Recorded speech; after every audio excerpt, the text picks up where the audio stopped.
கர்த்தருடைய பரிசுத்தமான நாமம் மகிமைப்படுவதாக. தினமும் காலை ஒரு நிமிட தேவ செய்திக்கு உங்களை அன்புடன் அழைக்கிறேன்.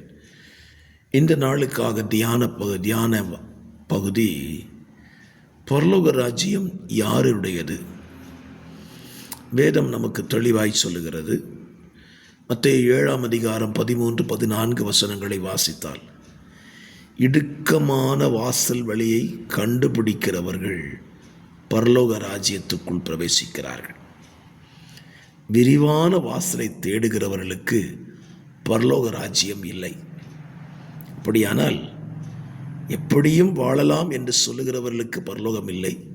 இப்படித்தான் வாழ வேண்டும் என்று தன்னை அர்ப்பணிக்கிறவர்களுக்கு பரலோக ராஜ்யம் சமீபமாக இருக்கிறது. ஆகவே இடுக்கமான வாசலியாய் பிரவேசித்து பரலோக ராஜ்யத்தை சுதந்தரித்துக் கொள்ளுங்கள். ஆமென்.